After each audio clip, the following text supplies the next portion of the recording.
First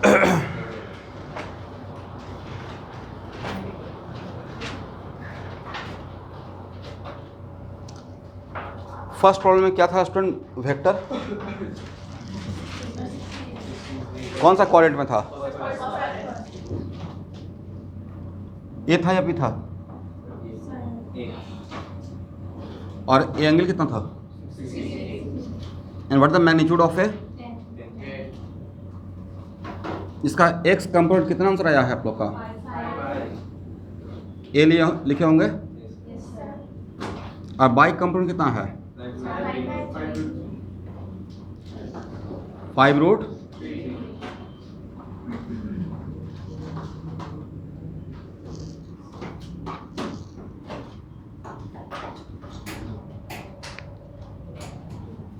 यहाँ देखिए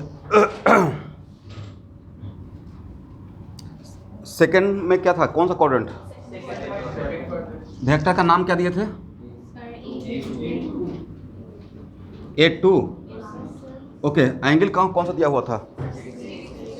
this one या दिस वन? और मैग्नीट्यूड कितना था स्टूडेंट? तो A2 का x कंपोनेंट के लिए क्या लिखोगे? A2 cos कितना लिखे?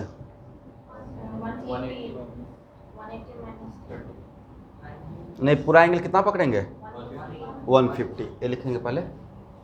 और तब A2 और 150 का वैल्यू निकालने का तरीका है cos 180 माइनस 30। और cos 180 minus 30 minus cos 30 minus cos, तो ये कितना हो जाएगा? 8 minus cos 30, how much? 4√।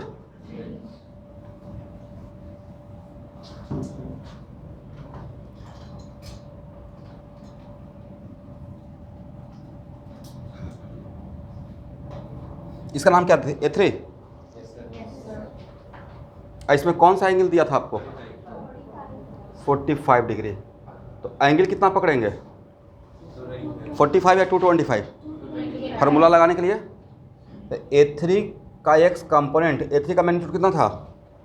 But the magnitude of A3 12 cos 225। And how can we find out the value of cos 225? 180 plus cos 180 plus 45। और cos 180 plus 45 कितना? Minus cos 45। तो 12 minus √1/√2 लिख दें।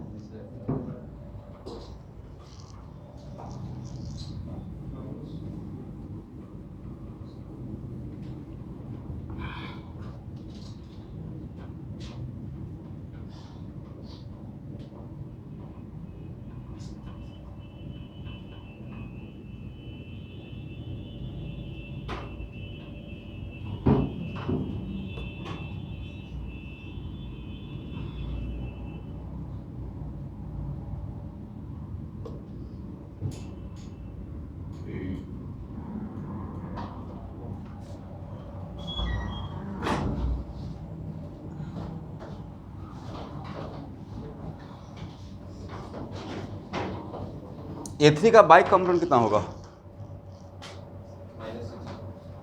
Same value.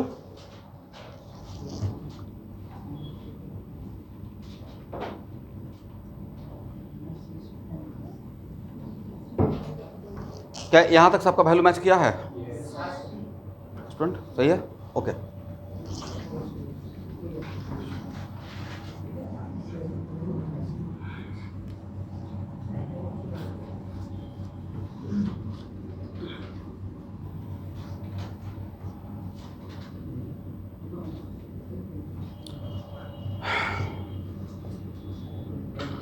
बात नहीं करना है।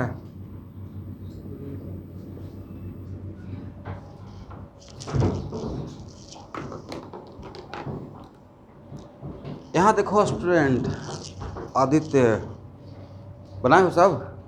आंसर आ रहा, मैच कर रहा है? फोर्थ वाला नहीं किए हो या आंसर मैच नहीं किया है? आप ही किए, 4 ही तो क्वेश्चन दिया था, ओनली 4 क्वेश्चन दिया हुआ था। और टाइम ही टाइम है, बैठ के पढ़िए अच्छे से। नहीं पढ़ोगे तो दूसरा लोग आगे निकल जाएगा। A3 का मैं A4 का मैग्नीट्यूड कितना है?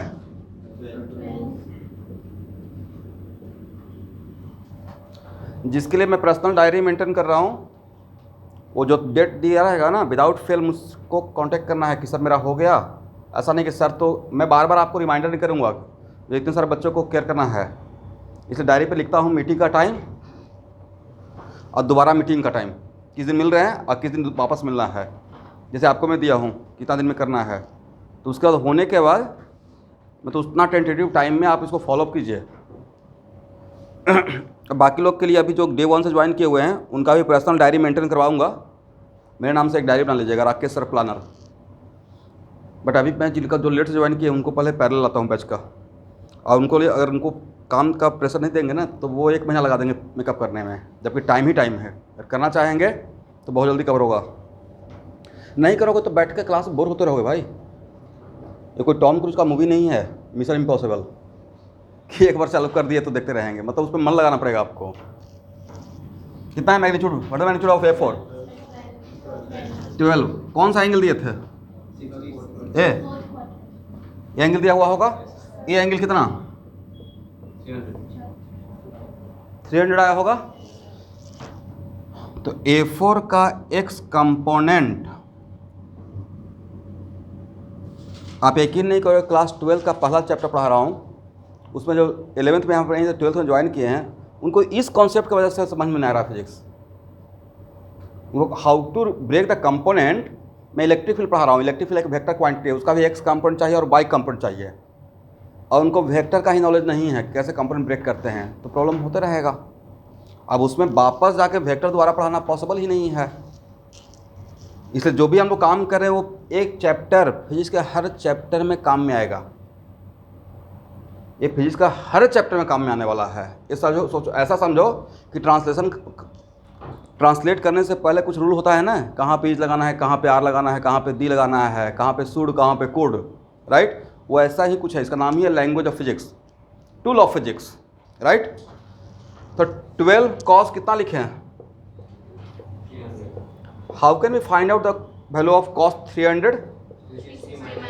360 माइनस, आपको फार्मूला पढ़ाया हुआ 360 minus theta equal to cos theta होता है। तो 12 कॉस 60, और कॉस 60 का वैल्यू सबको पता है हाफ, तो वैल्यू 6 हो जाएगा। तो आसान था, राइट। 1 सेकंड मुझे लगा। A4 का बाई कंपोनेंट क्या लिखिएगा? 12 साइन 300, 12 साइन 360 माइनस 60, और साइन 360 माइनस थीटा होता है माइनस साइन थीटा, तो 12 माइनस साइन 60, और साइन 60 का वैल्यू होता है माइनस √3/2, तो कितना हो जाएगा?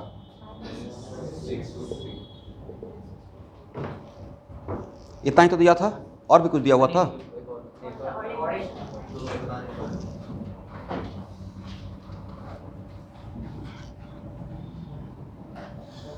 आप लोग घर पे जाके मूल कॉन्सेप्ट में जो क्लास में प्रॉब्लम कराता है उसको रफ में दोबारा भी बनाइएगा, एटलीस्ट मूल कॉन्सेप्ट तक इस बात को कैरी ऑन कीजिए, क्योंकि वो थोड़ा कॉन्सेप्चुअल है। घर पे जाकर देखते हैं, एक प्रॉब्लम को 2 मेथड से मैं सोचने के लिए बताता हूँ। अब घर पे जाकर दोबारा थ्योरी मत लिखो, कम प्रॉब्लम को रफ में करो, तो उससे क्या होगा ना कि एक बार मोमेंटम पकड़ में आ गया। बोलिए, किसी गाड़ी का इंजन स्टार्ट करते हैं तो सबसे ज़्यादा पावर कब लगाना पड़ता है? स्टार्टिंग में चलने के लिए। एक बार मोमेंटम पकड़ लेता है तो फिर नहीं कर रहा, तब टॉप गियर दे के चलते रहिए, राइट। वैसे ही है आपके लिए, एवरीथिंग आर न्यू। इसलिए अभी 3 महीना, अगला 3 महीना मन मार के बहुत मेहनत करो और दूसरे से आगे निकल जाओ। एक बार मोमेंटम में आ गया, आप अगर 11th क्लास सिलेबस का फैमिलियर हो गए, तब एफर्टलेस हो जाएगा, एक रूटीन टाइप का हो जाएगा। बट अभी आपको एफर्ट लगाना पड़ेगा।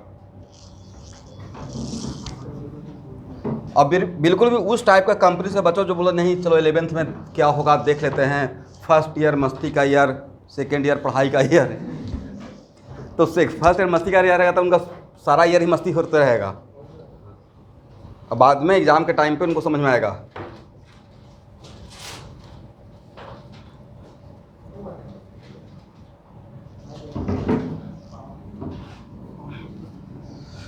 अपने उस सीनियर से जाके मिलिएगा जो ऐसे बोलते रहेंगे 1 नंबर और आता तो सिलेक्शन होता। कितना मार्क्स? जो भाई अभी जो बोल रहे हो 2 साल पहले पढ़ लेते, 2 क्वेश्चन ज़्यादा बनाते, 10 नंबर 8 नंबर आ जाता। जो 2 साल बाद में होने वाला है उसका तैयारी अभी से करेंगे ना। इसलिए जो भी मेरा सिंसियर स्टूडेंट है अभी 12th में, सबका डायरी में मेंटेन करता हूँ प्लान करके, और प्रॉपर हर 10 दिन का उनको प्रॉपर एक वर्क प्रेशर रहता है कि आपको इतना बनाना है और दिखाना है। तो सर ऐसा काम क्यों किए? बच्चा तो ऐसे ही स्कूलिंग में इतना टेंशन में है, खुद 12th में आने के बाद उसको खिचड़ी ये होते रहता है कि सर 11th पढ़ें या 12th पढ़ें। 12th पढ़ेंगे तो 11 भूल जाएंगे। मैं बोला कि आप प्लान ही मत करो, मैं आपके लिए प्लान तोड़ कर देता हूँ, बस आप उसी को फॉलो करो, उसी में आपका प्रोसेस बहुत चीज़ें स्मूथ चलते रहेगा। कभी कभी नहीं समझ आता है तो किसी से पूछ लीजिए कि अभी क्या पढ़ना है, फिर अभी क्या पढ़ना है।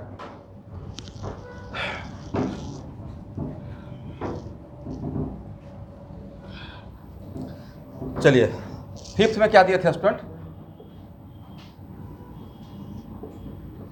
मेरा वेक्टर कौन सा एक्सिस पे था? एक्सिस पे था ना, 2 वेक्टर था। कौन सा एक्सिस पे एक था? एक negative Y axis. Negative Y axis पे का जो था उसका नाम क्या था? और एक किधर था? उसका नाम क्या था? A2। दोनों का मैग्नीट्यूड पता था? A1 ए मैग्नीट्यूड है स्टूडेंट। बार मॉडल लगाने में थोड़ा लेनी दिखता रहता है। A1 का x कंपोनेंट के लिए A1 का मैग्नीट्यूड एंगल कितना लेंगे? 270। कितना लेंगे? cos 270। और cos 270 को क्या ऐसे निकाल सकते हैं? 180 प्लस 90। नहीं लगता वैल्यू 0 हो जाएगा? वैल्यू 0 हो गया होगा। और ये तो पहले ही जान चुके हैं, कोई भी वेक्टर मेरा अगर x एक्सिस पर रहेगा, सॉरी y एक्सिस पे, तो उसका x कंपोनेंट डैम से 0 ही आने वाला है। 0 यहाँ पर फिर से आ गया है। A1 का y कंपोनेंट क्या होगा? A1 sin 270।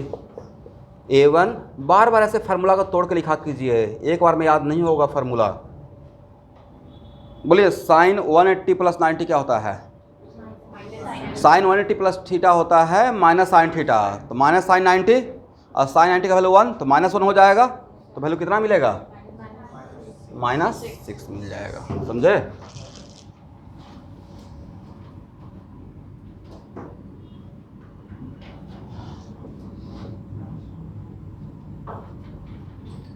A2 का x कंपोनेंट के लिए A2 एंगल कितना ले एवरीवन? cos 180 का वैल्यू कितना होता है? कैसे निकालोगे cos 180? 180 माइनस 0 कर दीजिए, प्लस 0 माइनस 0 एक ही बात है। cos 180 plus 0 minus cos 0 minus, और cos 0 का वैल्यू 1, तो cos 180 हो गया -1। सही है? इसमें 180 जितना भी फार्मूला है ना, इस टाइप का फार्मूला मिला है वेक्टर के कहीं लेक्चर में, उस फार्मूला को 4 या 5 मिला होगा कॉस के लिए, 4 या 5 मिला होगा साइन के लिए, फिर एक मिला होगा साइन A प्लस B। ठीक है? चिंगम वगैरह नहीं खाना है क्लास में, सबको बता रहा हूँ और सबको लिए बोल रहा हूँ। ठीक है? नहीं तो फिर मुझे भी तामुल खाने का मन करने लगेगा। पता लगा कि आप चिंगम खा रहे हो, मैं तामुल खा के आ रहा हूँ, क्लास का माहौल कुछ और हो रहा है। ठीक है? तो साइन का 6 रहेगा, कॉस का 6 रहेगा, और sine A plus B, sine A minus B, cos A plus B, और फिर साइन 2A कॉस 2A। इतना फार्मूला को कल हर फार्मूला को 10-10 बार लिख कर आना है। ये आपके लिए टास्क दे रहा हूँ, आपको और आपको। यस मंगलदई, आपको और आदित्य को कितना बार लिख के आना है? अब फिर यहाँ पर आना चाहिए फार्मूला। जैसे ही पूछे सबसे पहले आप ही को आंसर देना पड़ेगा। ठीक है? मैं देखूंगा, चेक करूंगा, इतना बार लिखो ना कि एकदम यहाँ पे रहे, बहुत काम में आने वाला। देखते हैं कितना काम आ रहा है। इसी में हम लोग फंस रहे हैं। मैथ में फंस रहे हो, फिजिक्स में नहीं फंस रहे हो। कहाँ फंस रहे हो? मैथ में।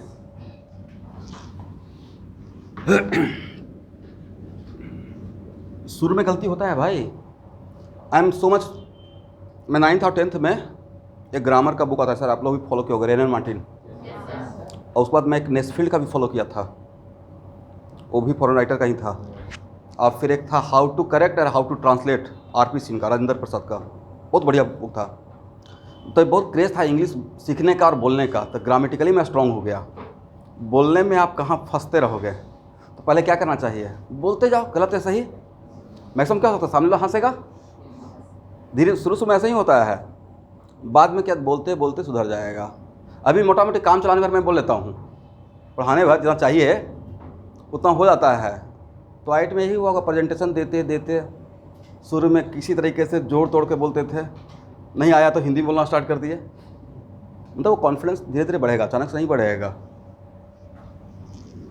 A4 का वैल्यू, नेक्स्ट क्वेश्चन क्या था स्टूडेंट? हाँ, A2x। तो A2x के लिए क्या लिखेंगे, A2 cos 180, राइट। cos 180 को आप ऐसे भी कर सकते हो +0, माइनस भी करते तब भी एक ही बात था, तो ये हो जाएगा -cos 0। तो हम लोग एक्चुअली किसी भी तरीके से, देखिए टेक्निक यही है ना कि किसी भी तरीके से जितना 9th और 10th तक हम लोग वैल्यू जानते हैं साइन कॉस का, 0 जानते हैं, 30 जानते हैं, 45 जानते हैं, 60 जानते हैं, 90, इसी में कन्वर्ट करके निकाल रहे हैं। तो ये कितना हो जाएगा, -1, यहाँ -1 पुट कर दीजिए, कितना हो जाएगा 8 × -1, हाउ मच। ये वेक्टर का डायरेक्शन किधर था, एलोंग नेगेटिव एक्स एक्सिस। तो जो भी vector along negative x axis रहेगा उसका एक्स कंपोनेंट नेगेटिव ही आएगा। क्या आएगा, नेगेटिव आएगा, करेक्ट है। A2 ये हो गया A2x, A2 का बाई कंपोनेंट क्या लिखेंगे, A2 sin 180, और sin 180 के लिए क्या लिखोगे, sin 180 प्लस थीटा, तो sin 180 प्लस 0 क्या होता है, माइनस साइन 0, बट है तो साइन 0 ही, और साइन 0 का वैल्यू कितना 0, तो इस तरीके से वैल्यू कितना हो जाएगा 0।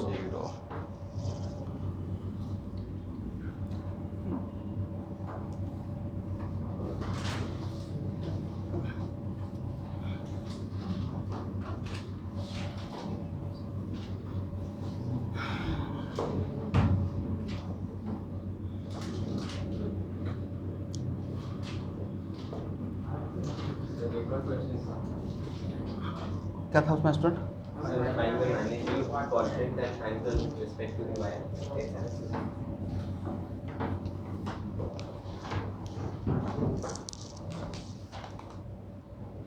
Find magnitude, quadrant and angle. Okay, आप बोलते रहिएगा।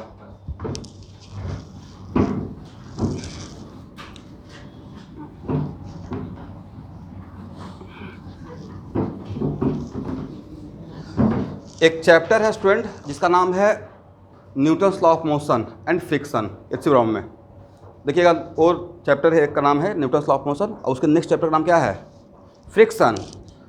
न्यूटन्स लॉ ऑफ मोशन और फ्रिक्शन, पूरा चैप्टर सिर्फ एक ही बात पे डिपेंड करता है, how to break the component. Component break आ गया, करने आ गया तो वो पूरा चैप्टर आसान है। मतलब पूरे चैप्टर में खाली एक ही काम करना है, कंपोनेंट फोर्स का कंपोनेंट ब्रेक करना है। दिस इज द रीजन कि कंपोनेंट ब्रेक करना कितना इंपॉर्टेंट है। तो अब इसमें क्या था, नेक्स्ट क्वेश्चन क्या था टास्क में, पहला क्वेश्चन लेते हैं। First question vector A equal to what, -3i क्या, बोलो भाई इसका x कंपोनेंट कितना है,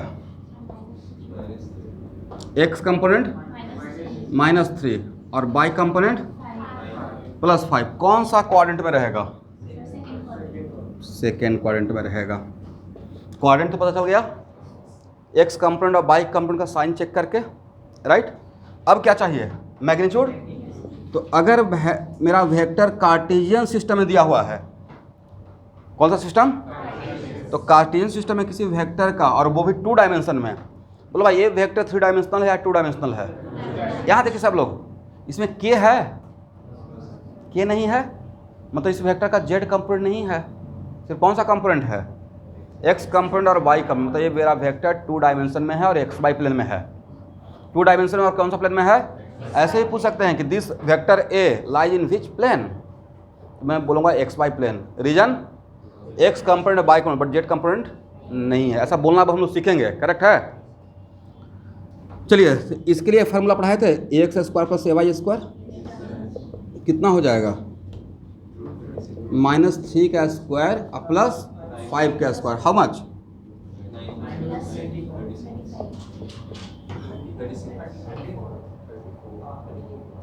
सही है। लेकिन उसके बाद डायरेक्शन भी पूछा गया था, राइट? तो क्वाड्रेंट बताने का मतलब है कि आप थोड़ा बहुत डायरेक्शन बताए हैं सिर्फ क्वाड्रेंट का, पर सेकंड क्वाड्रेंट में इसका डायरेक्शन होने का बहुत सारा तरीका हो सकता है। तो अब इसको फिक्स करने के लिए हम लोग एंगल निकालते थे, और इस एंगल निकालने का एक फार्मूला दिए थे, याद है? tan theta equal to AY/X। AY कितना है? 5, X कितना है? तो थीटा इक्वल टू क्या हो जाएगा? -5/। यहाँ तक किनका किनका करेक्ट है? एग्जैक्टली करेक्ट है, सही है, बन जाएगा।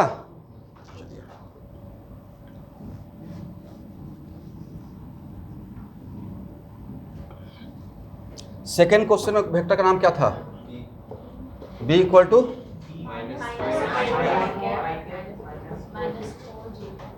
माइनस ए 4।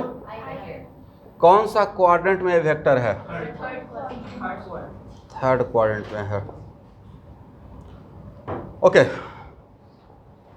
इसका x कंपोनेंट कितना है? y कंपोनेंट मैग्नीट्यूड क्या होगा भाई?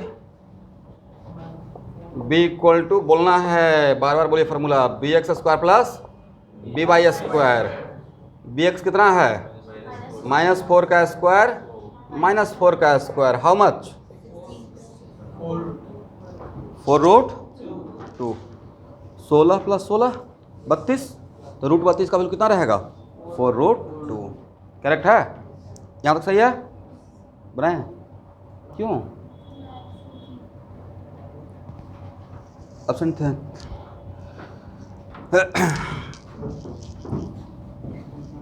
क्लास मत छोड़ना स्टूडेंट।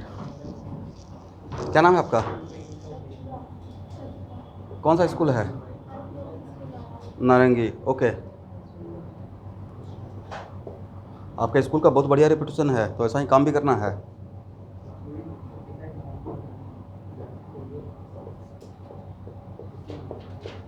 ये मेरा कैटलिस्ट का ऑफिशियल नंबर है, ठीक है? आज के बाद क्लास अगर मिस होता है तो इस पर एक मैसेज ड्रॉप करना है, नाम लिखना है, खुद का नाम, बैच 11th, और सर आज का क्लास, मैं तो ये नहीं मैं बोल रहा हूँ मिस हो सकता है ड्यू टू हेल्थ इशू, या कभी मतलब कोई मतलब कुछ ऐसा रीजन हो गया, कुछ अर्जेंट वर्क हो गया, करेक्ट? लेकिन उसी दिन रात के 9 बजे तक मैसेज कर दीजिएगा। बोलिए मैं ऐसा क्यों बोल रहा हूँ? नहीं, क्लास तो मिस हो गया, उसमें आपका लॉस है, बट उस लॉस को हो सकता है कि मैं किसी इसको रूटीन वर्क मत कीजिएगा, कि आप जैसे ही मैसेज करोगे तो मैं आपका नंबर सेव करके रखूँगा। और ऐसे भी सारे 11th बच्चों का नंबर सेव ही रहता है व्हाट्सएप ग्रुप में, बनाया हुआ है व्हाट्सएप ग्रुप। दैट्स वाई कि मैं एटलीस्ट हाथों हाथ उस दिन का क्लास लेक्चर आपको सिर्फ फॉरवर्ड कर दूं, ताकि आप नेक्स्ट क्लास में आओ तो उस लेक्चर को देख कर आओ, तो क्लास में कंटिन्यूटी मेंटेन रहेगा, इसलिए मैं बोल रहा हूँ, ठीक है? मैं आपके हेल्प करने को बोल रहा हूँ, तो सब लोग नोट करके रख सकते हो इमरजेंसी के लिए, बट इसको रूटीन वर्क नहीं करना है। ऐसा नहीं कि हर वीक में एक मैसेज डाल रहे हैं।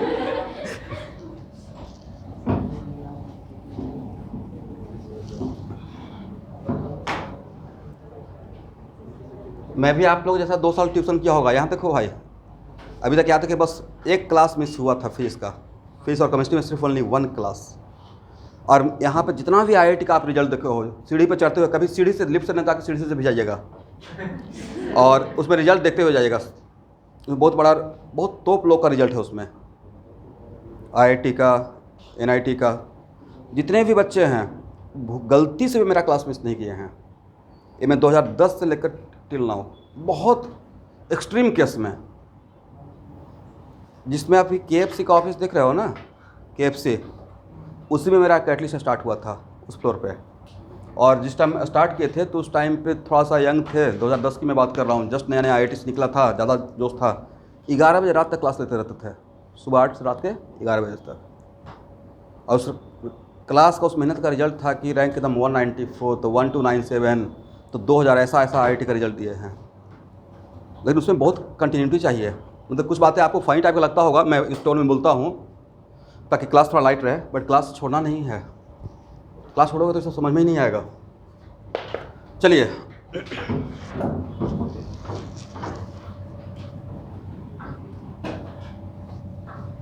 ये 9th और 10th नहीं है कि आप मुझे पकड़ लोगे क्लास छोड़कर।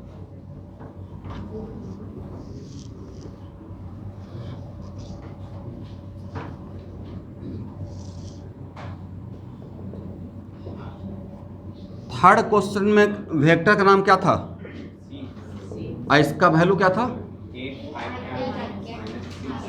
कितना? 6। तो इसका x कंपोनेंट कितना? 8 और y कंपोनेंट कितना? कौन सा क्वाड्रेंट का है? फोर्थ क्वाड्रेंट का है। कौन सा quadrant? x positive y negative. तो इसका मैग्नीट्यूड कितना हो जाएगा? यस। ओह, ये तो मैं आप लोग के लिए छोड़ दिया था student. B Y by B X कितना हो जाएगा? जल्दी बोलिए, बोलिए। -4y -4। आप एग्जाम में ऐसा लिख के आइएगा, तो स्कूल के टीचर मार्क्स काट लेंगे। तो थीटा इक्वल टू, तो थीटा इक्वल टू 2 एंगल होता है 0 से 360 के बीच में। 0 से 360 के बीच में 2 ऐसा एंगल है जहाँ पे tan थीटा का वैल्यू 1 मिलता है। tan 45 1 और tan 225 भी। कौन सा लें, 45 या 225? ऐसा एक क्लास में क्वेश्चन लिया था। इसको क्या बोल कर रिजेक्ट कीजिएगा? क्योंकि ए एंगल लेने का मतलब है कि मेरा वेक्टर फर्स्ट क्वाड्रेंट में होना चाहिए, बट मेरा वेक्टर किस क्वाड्रेंट में था?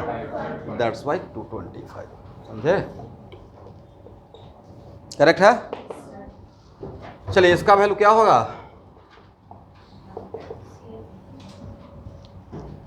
8 का स्क्वायर प्लस -6 का स्क्वायर। How much? 64 + 36 110। और इसका theta, tan theta equal to CY by CX -6/8 कितना हो जाएगा? -3/4। Then theta equal to tan inverse -3/4 लिख लीजिए। सही है? और भी कोई क्वेश्चन था? लास्ट वन कौन सा? यहाँ तक आइए।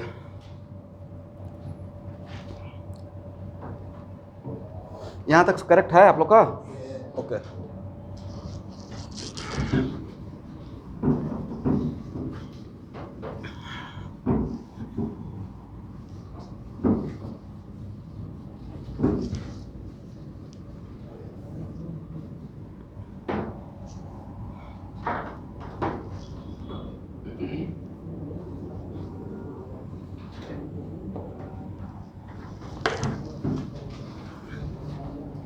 वेक्टर डी होगा क्या?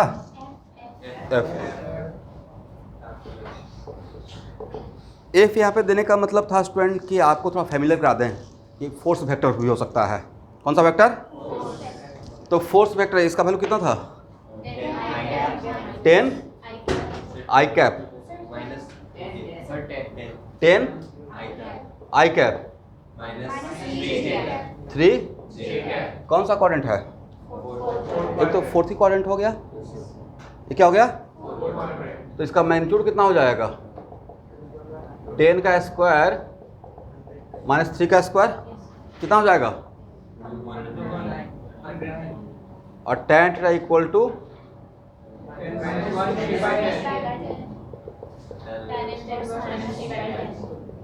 चलिए हो गया।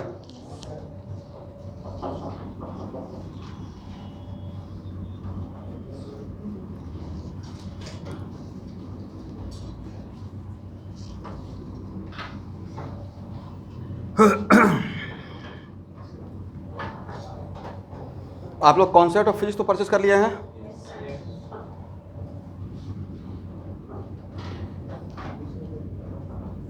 यहां देखना है स्टूडेंट, ये 2 चैप्टर में बार बार आता रहेगा जिसका अभी मैं काम करने वाला हूं। मान लेते हैं कि मेरा ग्राउंड है, सरफेस है, और आप लोग नाम सुनो एक्सेलरेशन ड्यू टू ग्रेविटी, जिसको किससे इंडिकेट करते हैं? स्मॉल जी से।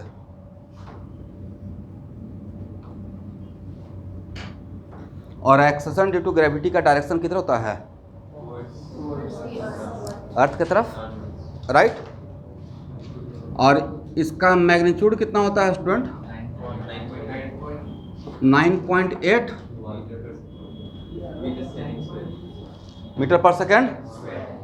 नाम ही है एक्सेलरेशन ड्यू टू ग्रेविटी, मतलब एक्सेलरेशन का यूनिट रहेगा।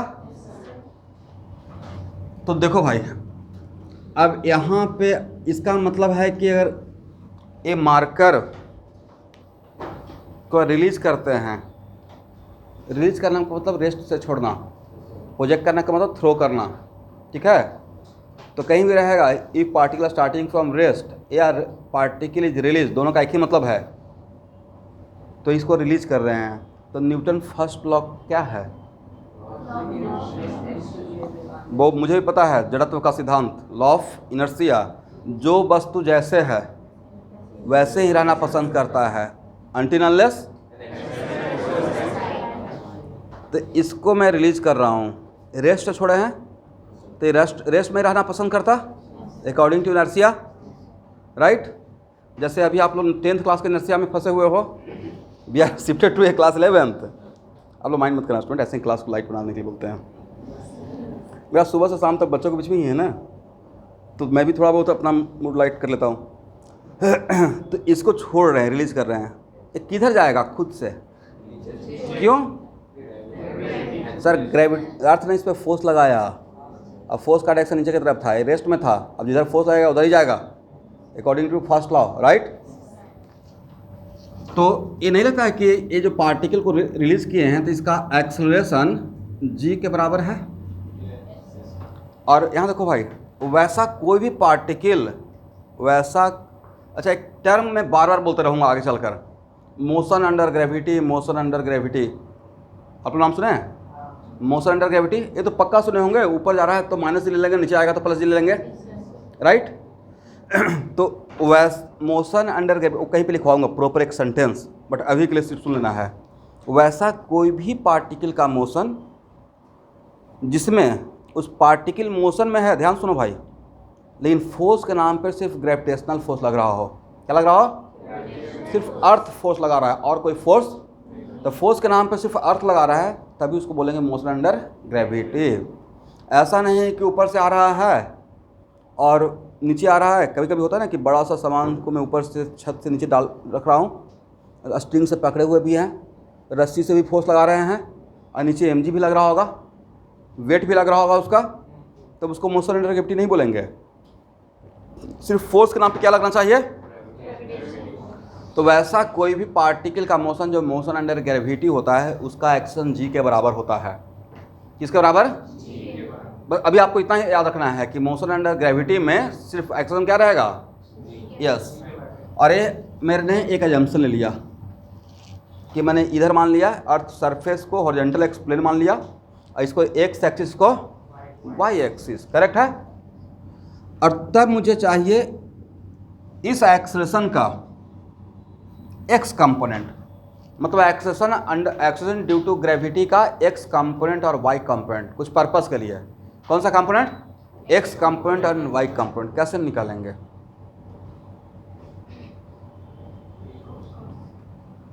तो सबसे पहले आपको क्वाड्रेंट पर चेक करना पड़ेगा, कौन सा क्वाड्रेंट का है quadrant. How can you find out A quadrant of A vector? उस वेक्टर का टेल को कहाँ रखते थे? पढ़ाए तो हैं। इस वेक्टर के टेल को ओरिजिन पर रखेंगे तो ये किसी क्वाड्रेंट में हो के निगेटिव वाई एक्सिस नजर आएगा। बोलिए यस, राइट। और अब तो इसका ऐसा प्रॉब्लम आज नहीं किए हैं। How can find out X component and Y component? आज तो लिया था एक क्वेश्चन जिसका नाम था A1। क्या था? अब बोलो भाई, इसका एक्स कंपोनेंट क्या लिखोगे? ए का मैग्नीट्यूड और कॉस 270, वैल्यू कितना हो जाएगा? 0। और इसका वाई कंपोनेंट ए का मैग्नीट्यूड साइन 270 कितना हो जाएगा? इसका मैग्नीट्यूड किसके बराबर रहेगा? जी के मैग्नीट्यूड के बराबर। तो क्या बोल सकते हैं? -9.8 -9.8। तो मुझे कम से कम तो हज़ारों बार ए वैल्यू चाहिए होगा आगे क्लास में कि एक्सीडेंट ड्यू टू ग्रेविटी का according to my coordinate system, according to what? My coordinate. अगर मैं एक ऐसा एक्स एक्सिस और वाई एक्सिस का डायरेक्शन अपना लिए अडॉप्ट किया तो according to this coordinate system जिसमें मैंने एक्स एक्सिस और वाई एक्सिस माना, तो उस एक्सीडेंट ड्यू टू ग्रेविटी का एक्स कंपोनेंट और वाई कंपोनेंट ब्रेक हो जाएगा। तो ये मैं कहीं भी यहाँ भी दे सकता था, इसको यहाँ भी दे सकता था। तो सबसे पहला काम क्या करना है? उस वेक्टर के टेल को कहाँ पे ला कर रख देना है? ऑरिजिन पे। तो ऑटोमेटिक आपको आइडिया लग जाएगा कि किस क्वाड्रेंट में है, क्वाड्रेंट पे है या एक्सिस पे है। तो यहाँ पे क्वाड्रेंट पे था या किसी पार्टिकुलर एक्सिस पे था? पार्टिकुलर एक्सिस पे था। और वो एक्सिस कौन सा है? Along negative Y axis.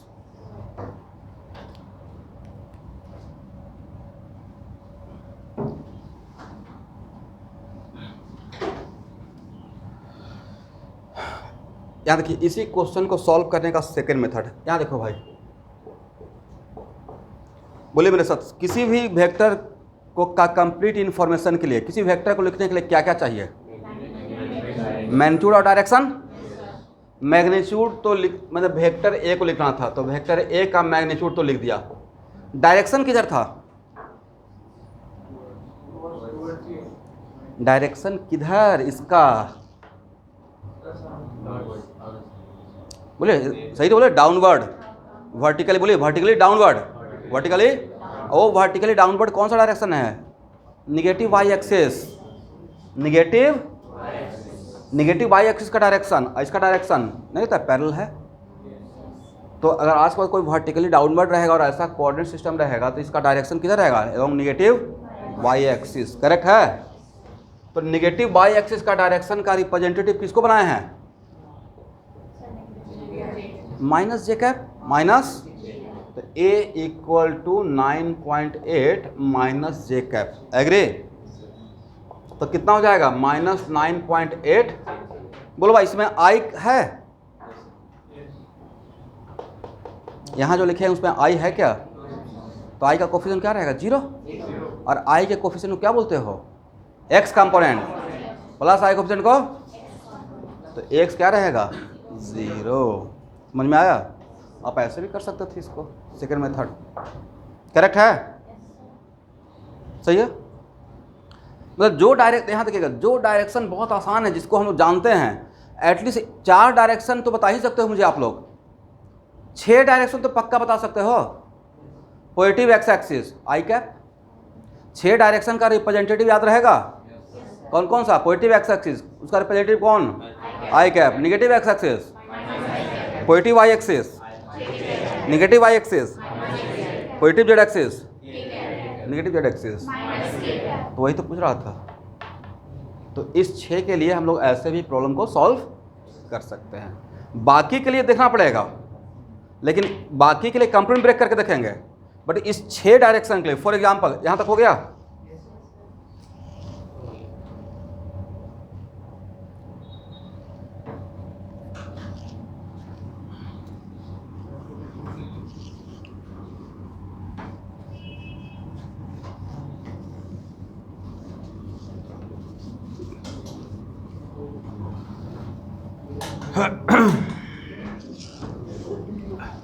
यहाँ देखते रहो भाई।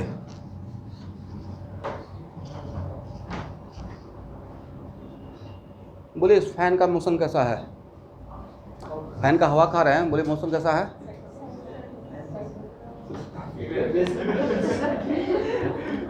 कहीं पूजा किए हैं भगवान का?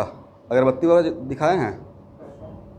करते हैं। लक्ष्मी आते रहे, नहीं सरस्वती जी आए या नहीं, लक्ष्मी जी आते रहे।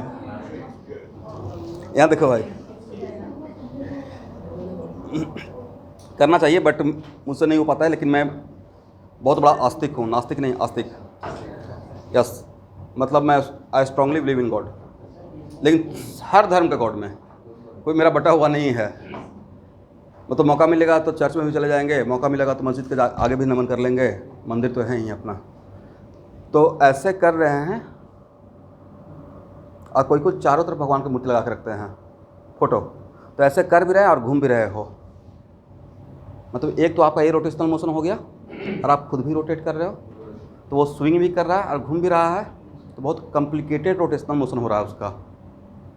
आसान वाला है कॉम्प्लिकेटेड? कॉम्प्लिकेटेड। अच्छा यहाँ देखिए, कोई पार्टिकल अगर ऐसे घूम रहा है तो इसको क्लॉकवाइज बोलते हैं या एंटी क्लॉकवाइज, नाम जानते हो कैसा?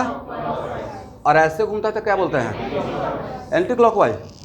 ओके, जो भी हवा खा रहे थे उनसे पूछ रहा हूँ। देखो भाई फैन को, फैन का मोशन क्लॉकवाइज एंटी क्लॉकवाइज?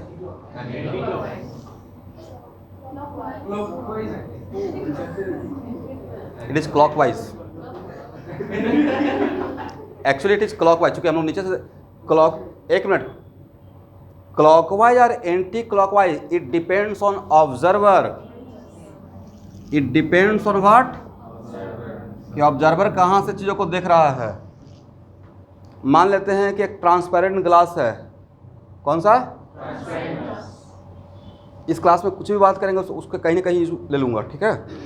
एक ट्रांसपेरेंट, एक मान लीजिए बोर्ड ट्रांसपेरेंट ग्लास था और एक फ्रेंड इधर और एक फ्रेंड उस ग्लास के उधर, और किसी ने मार्कर उठाया, रेड पेन से ऐसे कर दिया, तो हम लोग को क्या नजर आ रहा है?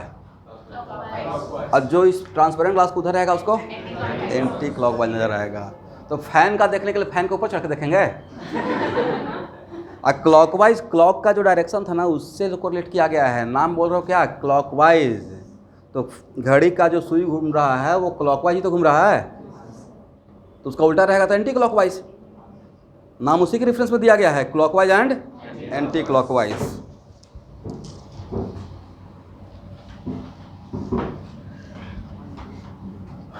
ओके एवरीवन, यहाँ देखिए, ध्यान से देखिएगा। मेरे पास कोई एक वेक्टर है, यहाँ देखो सब लोग भाई, बहुत इंपॉर्टेंट है। एक वेक्टर है जो हॉरिजॉन्टल एक्सिस के पैरेलल है। This vector is parallel to what? Yes. और इस वेक्टर का मैग्नीट्यूड मैंने 10 दे दिया, तो इस वेक्टर को वेक्टोरियल फॉर्म में लिखना है। वेक्टर को वेक्टोरियल फॉर्म मतलब मैग्नीट्यूड और डायरेक्शन दोनों मिलाकर, वेक्टोरियल फॉर्म मतलब कंप्लीट इन फॉर्म। क्या लिखा है स्टूडेंट? वेरी गुड, 10 माइनस आई कैप। तो आज पर कहीं ऐसा रहेगा तो हो जाएगा, और ऐसा रहता, यह F1 और मैंने एक वेक्टर दिया F2 और F2 का वैल्यू दे दिया 6, तो F2 का वेक्टोरियल फॉर्म लिखने के लिए क्या लिखते हैं? 6। यस, करेक्ट है। चलिए लिख लीजिए, समझ आ गया? देखिए, हम लोग यूनिट वेक्टर पढ़े थे, याद है? और उसको क्रॉस मल्टीप्लाई किए थे और तब वहाँ से बताए थे, और पहला लाइन जो मैं लिखवाया था उसको वहाँ पे प्रूफ किया था। फर्स्ट लाइन वेक्टर का मेरा डिफरेंशियल यहाँ से यहाँ स्टार्ट हुआ था कि वैसा कोई भी क्वांटिटी जिसका मैग्नीट्यूड हो और डायरेक्शन हो, क्या होना चाहिए? मैग्नीट्यूड। और डायरेक्शन के लिए यूनिट वेक्टर लिखते हैं, क्या लिखते हैं? तो इसका मैग्नीट्यूड तो मैंने लिख दिया स्टूडेंट 10, और बाकी यूनिट वेक्टर आपको याद नहीं रहेगा, बट 6 यूनिट वेक्टर आपको याद रहना चाहिए। इसका डायरेक्शन किधर है? ये पॉजिटिव एक्स एक्सिस की तरफ है या नेगेटिव एक्स एक्सिस की तरफ है? ऐसे है ना भाई, इस लाइन के पैरेलल है, इस लाइन के पैरेलल है, करेक्ट है? तो इस लाइन के ये लाइन के पैरेलल तो है, लेकिन इसका जो हेड है वो एक्स की तरफ है या एक्स डैश की तरफ है? तो एक्स डैश के तरफ वाले को क्या बोलते हैं? Negative x axis. और नेगेटिव एक्स एक्सिस का यूनिट वेक्टर क्या होता है? तो क्या मैग्नीट्यूड लिख दिया और यूनिट वेक्टर दे दिया, इतना आसान है। F2 के लिए सेम बात, F2 के लिए क्या लिखोगे स्टूडेंट? आप ही बोलिए। सर मैग्नीट्यूड लिख लेते हैं पहले 6, और इसका हेड किसके तरफ है? इसके तरफ है या इसके तरफ है? Positive X axis. कौन सा एक्सिस? तो उसके लिए क्या लिखे? माइनस आई या प्लस आई? प्लस आई। ठीक है, समझ में आ गया है? और नहीं आया तो समझने की कोशिश कीजिए, बहुत इंपॉर्टेंट है, ठीक है? क्योंकि ये बाद में मैं इसको, यहाँ देखो भाई, यहाँ देखना है, बाद में इन सब चीज़ में बड़ा बड़ा जब प्रॉब्लम लेंगे तो यहाँ पे नहीं फंसे रहेंगे।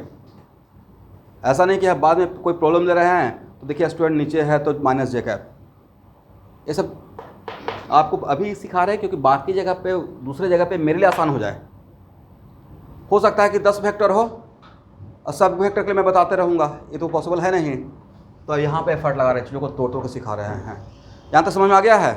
तो बाकी का डायरेक्शन आपको याद नहीं रहेगा, आई एग्री, बट बाकी जो 6 है और 6 एक्सिस है, एक्सिस 3 है और हर एक्सिस का 2 डायरेक्शन, हर डायरेक्शन का 2 डायरेक्शन, पॉजिटिव और एक्स एक्सिस का 2 direction, positive X axis, by का भी पॉजिटिव वाई और दोनों के लिए। तो कम से कम कार्टेशियन एक्सिस के लिए तो डायरेक्शन यूनिट वेक्टर पता है, रटे हुए हैं, बाकी का निकाल के बताएंगे, बट इन 6 का रहेगा तो हम लोग कैलकुलेट कर सकते हैं।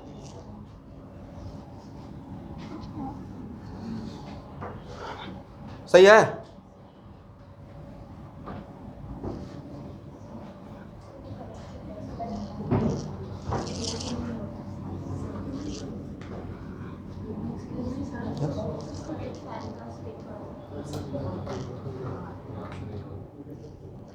ये सबसे बेस्ट है। नहीं, टेम्परेचर कुल है तो इस चल रहा है भाई। अब थोड़ा बिजली भी बचाओ, इस पे ध्यान कम देना है। वो मैं आपका कंफर्टेबल के लिए मैं खुद ही केयरफुल रहता हूँ। आपको पता होना चाहिए कि मेरा क्लास 450 या 430 रहता है, तो मैं फ़ोन करके पहले ही बोलता हूँ 330 से ऐसी चला के रखिए। अब उससे ज़्यादा कंफर्टेबल फील नहीं करना है, उससे ज़्यादा पढ़ाई करना है। बहुत ज़्यादा तो गर्मी नहीं है, नहीं गर्मी नहीं ठंडा है। मैं अपने लिए कहीं लगा रखा हूँ, उस क्लासरूम में भी मेरे लिए छोटा फ़ैन लगा हुआ है पोडियम पे, वो सिर्फ देखने के लिए, देख के कॉन्फिडेंस आता रहता है, कभी चलेगा कभी चलता नहीं है, आवाज़ इसमें आता रहता है रिकॉर्डिंग में। मतलब यहाँ पे आने के बाद तो दिमाग ही, मतलब मेरा इस पे जाता ही नहीं एक्चुअली कि ठंडा या गर्म है, क्योंकि यहाँ तो एक फ्लो चलता रहता है, इसके बाद क्या बोलना है, इसके बाद क्या बोलना है, कैसे बढ़िया से प्रेजेंट किया जाए, एक्टिंग किया जाए, ताकि दिमाग में कॉन्सेप्ट चला जाए। तो आपका भी यही होना चाहिए। एक बार क्लास में बैठेगा, कैसे पढ़ाई करोगे भाई जब ना ही बिजली रहता, कुछ नहीं, और गर्मी भयानक वाला, और लालटेन में एच सी वर्मा लगाना है बैठकर, अब पसीना चल रहा है। यह था जुनून, जज्बा। ऐसा नहीं कि नहीं अब बिजली का आने का वेट करते रहिएगा, तब तो टाइम चला जाएगा। एक मोटिवेशनल कोट, एक स्टूडेंट था मद्रास का, चेन्नई का, तमिलनाडु का, बहुत गरीब। तो उसका लाइफ में एक टारगेट था, बस बहुत छोटा सा ड्रीम था। वो मिट्टी काटने का काम करता था, तो मिट्टी काटने का, कि बस वो किसी तरीके से इतना पैसा कमा सके, पढ़ सके कि अपनी माँ को सिलेंडर, गैस का सिलेंडर और चूल्हा ला के खरीद के दे सके। सोचो, उसने यस पढ़ना स्टार्ट किया, किसी से बुक खरीद के, कुछ करके। आई कांट इमेजिन कि जिसके ऊपर भगवान का ब्लेसिंग रहता है, IIT में 400 रैंक लाया। ड्रीम क्या था? यस। तो ये होता है भाई जुनून, जज्बा। लेकिन इसके लिए गॉड गिफ्टेड है, कुछ ना कुछ है, भगवान का दम ऐसे रहता है हाथ, तुमको पहुंचा कर ही छोड़ेंगे। अब प्लस कमी भी देखते रहता है ना। चलिए, यहाँ के पेरेंट्स बहुत अच्छे हैं, बच्चों को बहुत कंफर्टेबल फील कराते हैं, बहुत ही कंफर्टेबल, इतना कंफर्टेबल फील कराते हैं कि बच्चों को लेकर आना, लेकर जाना, कोई टेंशन है कि घर पे जाकर खाना बनाना पड़ेगा? नहीं। हम लोग बैचलर लाइफ रहे हैं। 10th के बाद घर से निकला हो तो गेस्ट बन गया हूँ। 10th के बाद घर से निकल गया था, पटना गया था। खुद से खाना बनाना है, खाना बर्तन धोना है, ईच एंड एवरीथिंग, और ट्यूशन करना है। मेरे जैसा लाखों बच्चे पटना में अभी भी वही काम करते हैं, जो तैयारी करने के लिए गांव से आते हैं। कोई पेरेंट्स नहीं, कुछ इमोशनल सपोर्ट नहीं, और ऐसे करते करते वो अंदर से टफ हो जाता है, स्ट्रॉन्ग। और फिर जब जैसे जैसे, और उसमें इतना टेक्निक डेवलप हो गया था कि 45 मिनट्स में खाना बनाना सीख गया था। Only 45 minutes. एक ही कुकर में सेपरेटर लाए थे खरीद कर, सेपरेटर, एक में चावल, एक में दाल, एक में आलू, अब बन गया DVC, दाल भात चोखा। मतलब वो होता नहीं, मतलब कैसे किसी चीज़ को टाइम मैनेजमेंट करते करते, इधर HC वर्मा चल रहा है, इधर ईरोडप चल रहा है, इधर मैथ चल रहा है, दिमाग में है बस भगवान इस चीज़ से छुटकारा दीजिए, मैं IIT करने के लिए आया हूँ। तो ये यहाँ पे इतना कंफर्टेबल फील थोड़ा था। साइकिल हर दिन 30 मिनट साइकिल चलाना है, एक ट्यूशन इधर है तो एक ट्यूशन इधर है। अरे मैं अपना कुछ स्टोरी नहीं बता रहा हूँ, मैंने बोला लाखों बच्चे अभी तक जो वहाँ पे आते हैं, मैं 2003 से 6 के बीच का बात कर रहा हूँ। तो अभी भी वहाँ पे साइकिलिंग का बहुत एक सिस्टम है, बच्चे साइकिल से ट्यूशन करता है, हज़ारों हज़ार साइकिल ट्यूशन के आगे लगाता है। तो ये होता है ना, मतलब इसलिए यहाँ पे देखते हैं तो देखते हैं कि बच्चे को इतना प्यार से लाते हैं पेरेंट्स, और किसी को डांटना भी रहता है तब मुझसे आकर बात करते हैं, सर वो घर में पढ़ाई नहीं कर रहा है, आप डांटिएगा लेकिन बोलिएगा नहीं कि मैंने बोला है। मतलब इतना प्यार करते हैं बच्चों को। तो ये सोचो, पढ़ना चाहिए। पढ़ाई कर रहे हो, मतलब आप इस बैच का कोई मेरा कंप्लेन नहीं है, अभी तो आप लोग को जस्ट मैं जानना स्टार्ट कर रहा हूँ। तो मैंने एक बात बताया कि लोग कितना बच्चे को ही रेस्पेक्ट करते हैं, तो आप भी उनका फीलिंग का रेस्पेक्ट करो।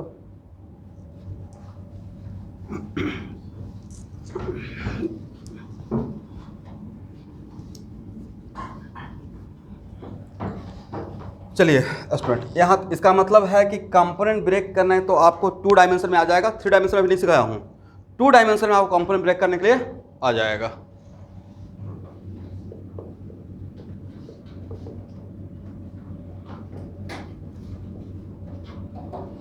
यहाँ देखिए ना है,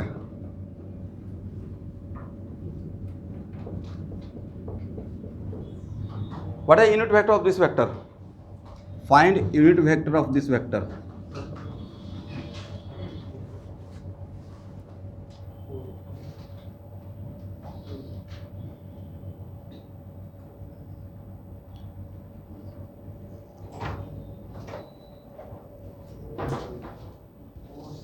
कितना हो जाएगा?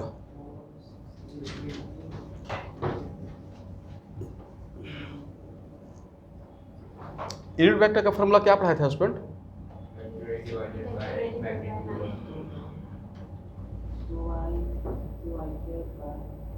कितना हो जाएगा?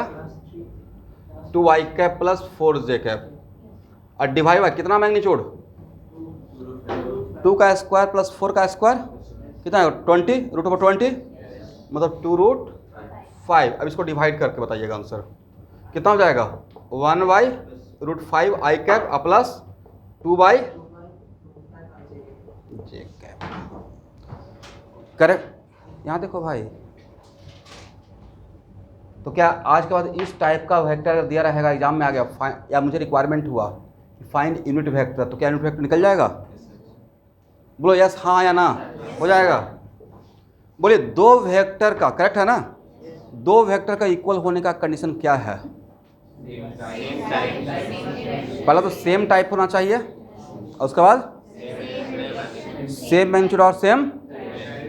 अब एक मिनट देखिए, condition 4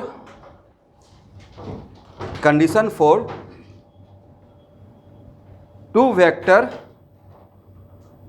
having same direction. Condition 4 2 vector having the same direction. यहां देखिए स्टूडेंट, 2 सेंटेंस बोल रहे हैं। Condition 4 2 vector are equal, condition 4, और अभी एक सेंटेंस है कंडीशन 4 2 वेक्टर हैविंग द, दोनों सेम बात है या अलग अलग बात है? इसमें मुझे बाकी से मतलब नहीं है, सिर्फ किससे मतलब है? डायरेक्शन सेम होने के लिए क्या चाहिए कंडीशन? वेक्टर इक्वल होने के लिए नहीं, बस दोनों वेक्टर का डायरेक्शन सेम होने के लिए क्या कंडीशन चाहिए? फॉर एग्जाम्पल, इसको पहले एक एग्जाम्पल से समझते हैं, अब बाद में यहाँ से ही कॉन्सेप्ट डेवलप कर देंगे। मान लेते हैं कि मेरे पास एक वेक्टर फोर्स वेक्टर है, करेक्ट है स्टूडेंट? इस फोर्स वेक्टर का मैग्नीट्यूड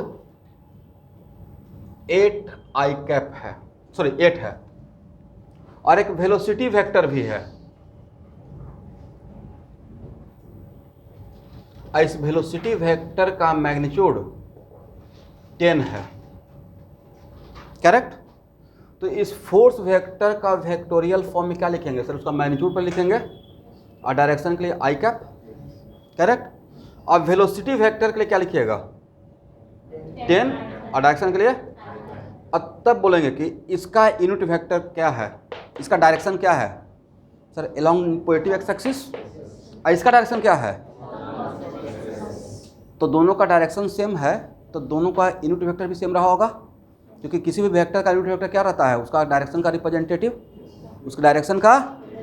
इसका मतलब है कि इसका यूनिट वेक्टर क्या है? आई कैप, और इसका भी यूनिट वेक्टर क्या है? और यूनिट वेक्टर किसी वेक्टर का क्या है? उसका रिप्रेजेंटेटिव है, क्या बताने के लिए है? डायरेक्शन। तो अब बोलिए, इतना सिखाने के बाद व्हाट द क्राइटेरिया और condition having two vector having the same direction? Both vector having the same unit vector. दोनों वेक्टर का क्या होना चाहिए? सेम। मैंने ये नहीं, 1 मिनट रुकना है, मैंने ये नहीं बोला कि दोनों वेक्टर सेम टाइप का होना चाहिए। यहाँ देखिए, वजह कहीं भी आई का मुझे यूनिट देते हुए नहीं देखे होंगे। आई के साथ मैं कोई यूनिट एसोसिएट नहीं करता हूँ, राइट? क्योंकि स्टूडेंट यूनिट वेक्टर का खुद का यूनिट होता ही नहीं है। मैं जब यूनिट वेक्टर पढ़ा रहा था तो बताया था ना यहाँ पे ऐसे करके कि ऊपर हम मान लेते हैं कि एक्सेशन वेक्टर है तो मीटर पर सेकंड स्क्वायर, तो नीचे भी क्या रहेगा? अब मीटर पर सेकंड स्क्वायर और मीटर पर सेकंड आपस में unit vector does not have any unit. वैसा वेक्टर जिसका मैग्नीट्यूड 1 है लेकिन उसका खुद का कोई यूनिट नहीं है तो उसको क्या बोलेंगे? Unit vector. तो यूनिट वेक्टर का यूनिट नहीं होता है तो इससे एक बात तो हम लोग टेंशन फ्री हो गए कि दोनों वेक्टर सेम टाइप हो या डिफरेंट टाइप हो, कोई फर्क नहीं पड़ेगा, क्योंकि उसका डायरेक्शन के लिए वेलोसिटी का यूनिट वेक्टर के लिए v बाई v का मैग्नीट्यूड यूनिटलेस हो जाएगा, फोर्स का यूनिट वेक्टर के लिए f बाई f का मैग्नीट्यूड यूनिटलेस हो जाएगा। तो सेम टाइप होने का रिक्वायरमेंट है क्या? नहीं है। समझ में आया? लिखिए अब, two vector having the same direction only when two vector having the same direction only when both have same unit vector।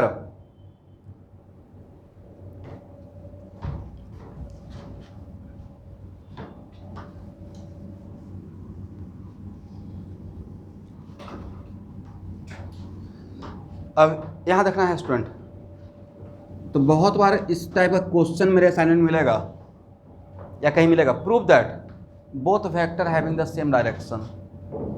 Prove that both vector having the, तो उस बात को प्रूव करने के लिए दोनों वेक्टर का अलग अलग यूनिट वेक्टर निकालिएगा और मैच करा लेंगे। अगर सेम ही आया यूनिट वेक्टर मतलब दोनों का डायरेक्शन क्या था? सेम था। समझ में आ गया? तो मान लेते हैं कि मेरे पास दो वेक्टर है a एंड b। देखिए, there are two vector a and b. If there are two vector, there are two vector a and b, then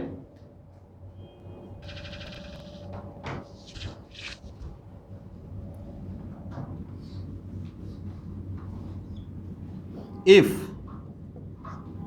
ua equal to ub, क्या लिखना है? और अगर ऐसा हो गया ua इक्वल टू ub मतलब दोनों का यूनिट वेक्टर अगर सेम हो गया तो यहाँ से क्या आप कंक्लूजन दे सकते हैं? सिर्फ एक ही बात बता सकते हो, ये नहीं कि a और b सेम वेक्टर हो गया, सिर्फ क्या बोल सकते हैं? दोनों का डायरेक्शन सेम है। ठीक है? If this equal to this then vector a and vector b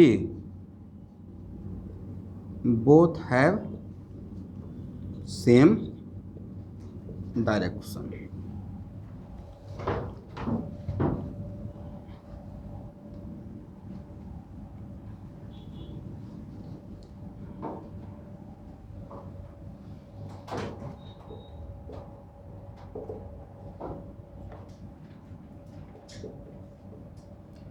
लिखे, if a particle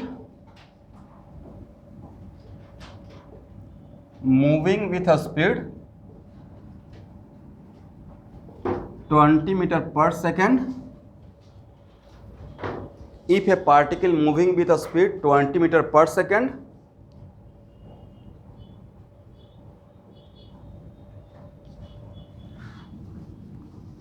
parallel to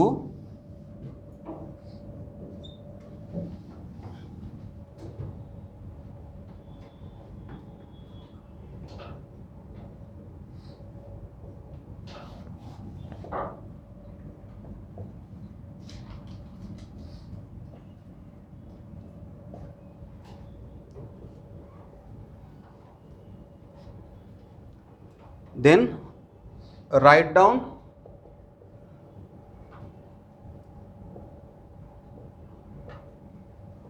vectorial form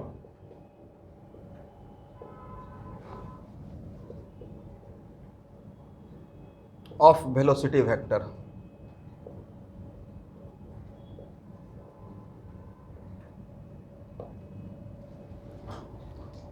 मैंने क्या इन्फॉर्मेशन दिया कि मेरे पास एक पार्टिकल है जिसका स्पीड कितना है, तो स्पीड देने का मतलब मैं मैग्नीट्यूड दिया नहीं, 20 मीटर, और किसके पैरेलल है, इस वेक्टर ए के पैरेलल है। तो उस पार्टिकल का वेलोसिटी को वेक्टोरियल फॉर्म में लिखना है। Right it down.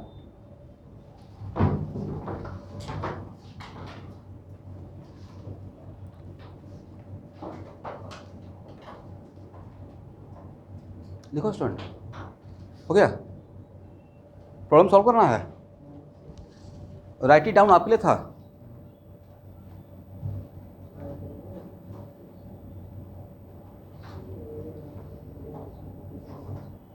You no need to draw the diagram of x axis and y axis.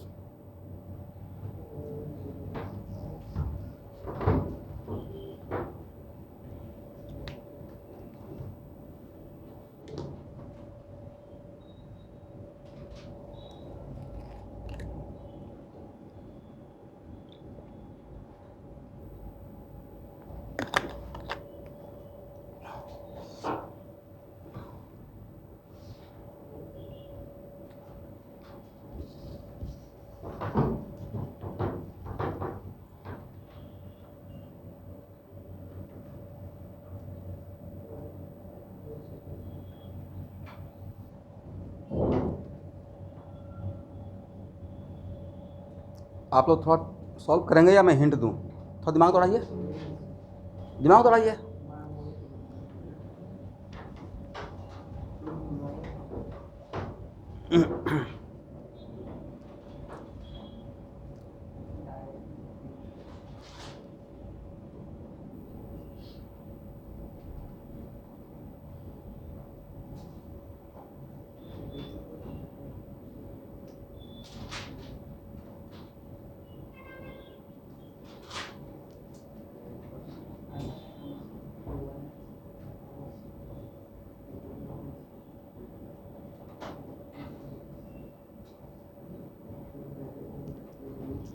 हो गया?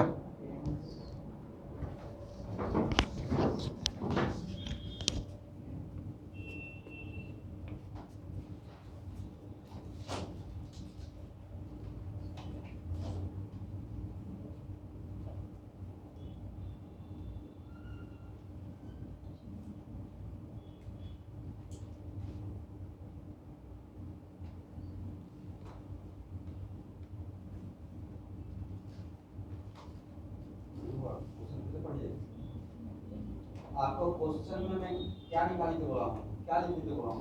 वेक्टर ए का इंटीग्रेशन पूछ रहा है या वेक्टर वेलोसिटी वेक्टर को वेक्टोरियल फॉर्म में बोल रहा है? वेक्टर ए का इंटीग्रेशन पूछा है या वेक्टर भी का वेक्टोरियल फॉर्म? आपने क्या निकाल के आंसर बताया? ए का इंटीग्रेशन ए का वो पूछा नहीं आपसे। तो ये काम किया वो इसमें लगेगा, लेकिन क्वेश्चन को समझना है कि रिक्वायरमेंट क्या है, what you have to write down. बोलिए, वेक्टोरियल फॉर्म वेलोसिटी वेक्टर। और किसी भी वेक्टर का वेक्टोरियल फॉर्म का मतलब क्या होता है?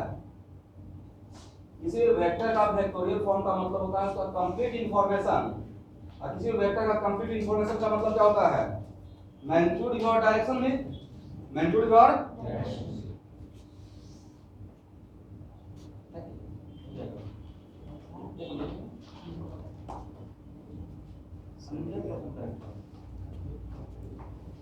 बस फिर भी 5 मार्क्स कटेगा। लिखे नहीं, आप उसी को देखिए,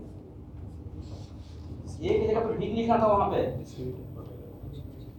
करेक्ट था? यस। इसे कंसंट्रेशन से चीजों को देखना है, बातों को समझना है। जिनको वेक्टर का पहला क्लास का पहला लाइन याद रहेगा उनसे बन जाएगा। किसी वेक्टर का वेक्टोरियल फॉर्म, किसी वेक्टर को बताने के लिए क्या क्या चाहिए? मैग्नीट्यूड और मैग्नीट्यूड तो मैं ही बता दिया हूँ, आपको सिर्फ क्या बताना था? 1 मिनट। क्या बताना है स्टूडेंट? और डायरेक्शन इनडायरेक्टली दे दिए थे। मेरा वेलोसिटी वेक्टर किस वेक्टर का पैरेलल था? और यहाँ देखो भाई, किसी भी दो वेक्टर का डायरेक्शन सेम है मतलब दोनों का यूनिट वेक्टर सेम रहेगा। दोनों का यूनिट वेक्टर सेम रहेगा। करेक्ट है। तो किसी भी वेक्टर को वेक्टोरियल फॉर्म में लिखने के लिए बहुत आसान क्वेश्चन था स्टूडेंट। यहां देखना है वेलोसिटी वेक्टर और ए वेक्टर दोनों का क्या बात कॉमन रहेगा? डायरेक्शन। बट इसका मैं डायरेक्टली डायरेक्शन नहीं दिया, यहां देखना है डायरेक्शन इसके फॉर्म में मैं बोल दिया, तो कोई बात नहीं, इससे यूनिट वेक्टर ले लेंगे और जो इसका यूनिट वेक्टर रहेगा वही तो इसका यूनिट वेक्टर रहेगा। करेक्ट है। That's why v equal to क्या लिख सकते हैं? v का मैग्नीट्यूड आई इस केस में यूनिट वेक्टर ऑफ ए, क्योंकि दो वेक्टर का डायरेक्शन सेम होने के लिए क्या चाहिए था? इतना ही काम तो करना था। बोलिए यस। किसी वेक्टर को लिखने के लिए क्या चाहिए स्टूडेंट? वो वेक्टर है उसका unit vector. But it is not compulsory कि ऑलवेज इसी के फॉर्म में यूनिट वेक्टर दिया रहेगा, इनडायरेक्टली इसे घुमा के भी तो क्वेश्चन दिया रहेगा। समझे मेरी बात को? तो ए हो गया 20, अब बिल्कुल परफेक्टली करेक्ट सॉल्व किए हैं। और इस वेक्टर का यूनिट वेक्टर क्या रहेगा? तो यहाँ पे एक लाइन सॉल्यूशन जब लिखिएगा तो लिख दीजिएगा since velocity vector and vector A both are parallel, ऐसा लिख दीजिएगा। आप लोग को एक आध सेंटेंस ज़्यादा लिखना है, ऐसे लिखिए since velocity vector and vector A both are parallel, since velocity vector and vector A both have same direction,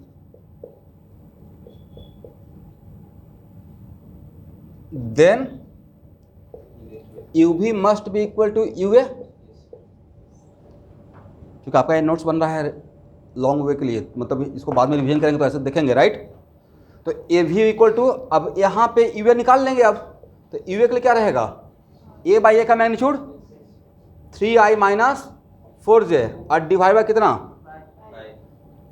कितना रहेगा? 5। तो ए, अब क्या इसके बदले ए वाला यूज कर लें?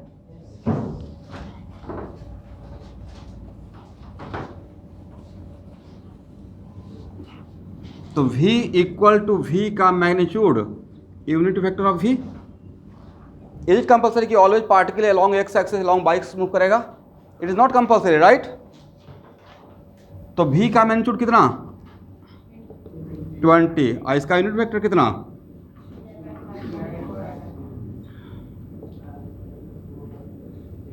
अब फाइनल आंसर देने के लिए ब्रैकेट को ओपन कर दीजिए। फाइनल आंसर देने के लिए ब्रैकेट को ओपन कर दीजिए। करेक्ट है। ओपन कर देंगे तो क्या हो जाएगा? करेक्ट। और उसके बाद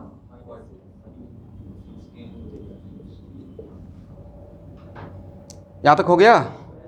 और इसी में एक और क्वेश्चन बना दीजिए। जितना क्वेश्चन पहले, एक पहला क्वेश्चन था कि write down the velocity in vectorial form, correct है। इसमें second question, find X component and Y component of velocity vector. Find X component and Y component of velocity vector.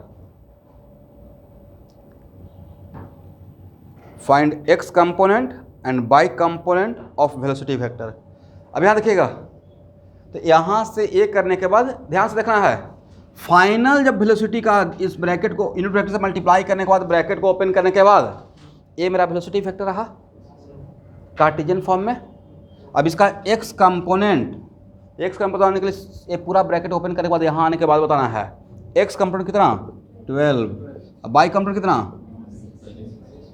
तो ऐसा भी क्वेश्चन रहेगा, ऐसे दिया रहेगा, डायरेक्शन इनडायरेक्टली दिया रहेगा, तब पूछा जाएगा find X component and Y component.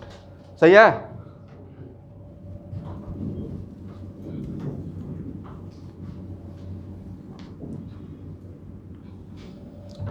और आप इसको एक बार क्रॉस चेक कर सकते हो, V X square plus V Y square का रूट लोगे तो 20 ही आएगा।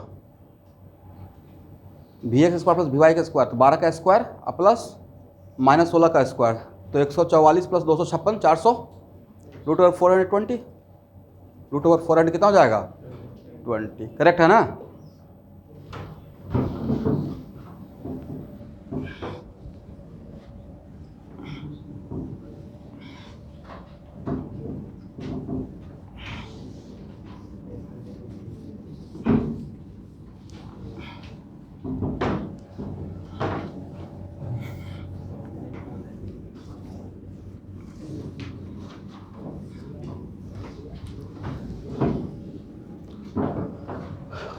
हो गया एवरीवन? चलिए,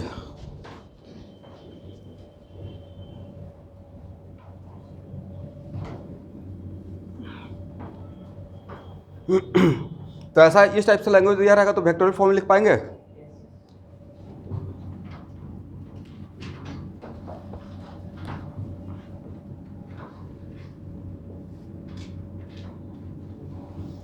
देखिए, मतलब केमिस्ट्री या फिजिक्स में 7 स्टार में बहुत सोच के देता हूँ, हार्डली 2 साल में 4-5 जगह ही दूंगा। मतलब वो बहुत कमाल का कोई चीज़ रहा होगा जो बहुत जगह यूज होने वाला है। It is kind of type of carbon जैसा ऑर्गेनिक केमिस्ट्री का, राइट? तुम किसी वेक्टर का कितना कंपोनेंट हो सकता है? बोले इनफाइनाइट। पहला सेंटेंस हो गया। और दूसरा, किसी भी वेक्टर का कार्टेशियन सिस्टम में कितना कंपोनेंट होगा? 3, एक्स कंपोनेंट, वाई कंपोनेंट। ये दोनों लाइन लिखिए क्योंकि आपको पजल हो जाएगा। पहला पॉइंट लिखिए, ये 7 स्टार देने के बाद लिखा कीजिएगा, मैं कुछ बड़ा चीज़ पढ़ने वाले हैं। Any vector can have infinite component. Any vector can have infinite component.